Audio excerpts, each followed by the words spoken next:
Doctors have been focusing on the power of positive thinking.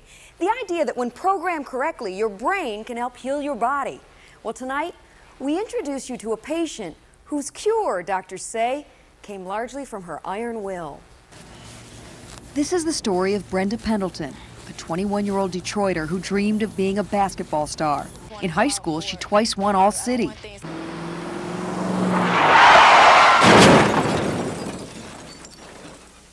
But in October 1996, Brenda Pendleton's plans and dreams disintegrated in a deadly car accident. She was in a car with her sister. The sister's boyfriend was driving drunk, 92 miles an hour down a residential street. I remember my sister screaming, saying, "Stop the car, stop the car." That's the last words I remember her saying. Her sister Carlinda was killed instantly, and Brenda was on life support. Her neck broken in 2 places. She suffered severe spinal cord and nerve damage. Her pelvis and knee were crushed. She was given a 20% chance of survival. If she lived, doctors said she would likely never walk again. But those doctors didn't know Brenda.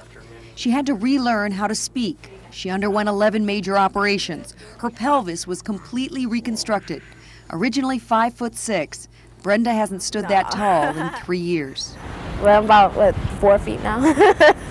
Sitting in her wheelchair, each day she told herself she'd prove the doctors wrong. Her chance has arrived. Doctors say there's a possibility she'll be able to walk, but it means one more surgery. Everybody have to go through something, and I guess this was my final test, and I'm ready to take it on once again. There's a problem. She lost the ability to straighten her hip out. After 3 years in the wheelchair, her hip is stuck in the sitting position. It complicates surgery, but doctors say they're going to try. I'm not even going to say it's not going to work. I believe in my heart it's going to work. Yeah. So God haven't let me down so far. During this 8-hour operation, doctors dislocate her right hip, straighten it, cut the upper thigh bone, and reattach it to her very weak hip, making it possible for Brenda to stand.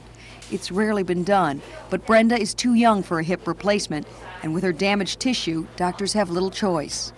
Well, I think it's the only thing we have to offer her at her age. Following surgery, doctors are optimistic.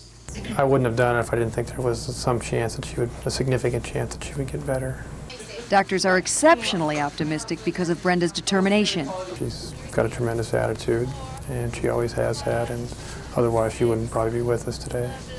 She immediately starts strenuous rehabilitation. I push out hard against my hand. Exhausted and unsteady, she doesn't give up until finally she stands and walks. Brenda's now relearned how to climb stairs. She'll still need further surgery, but doctors told us it's more Brenda's will than the operation that put her back on her feet. While we can take some credit for it, again, most of the credit has to go to her. As for her old wheels, No more of that. You won't see me back in a wheelchair. God left my feet, and I'm going to use them. all right, Brenda.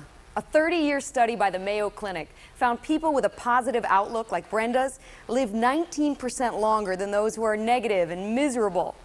Optimism, a good attitude, not only helps heal you, it helps you live longer. Brenda is now giving motivational speeches and instructing high schoolers on the dangers of drunk driving.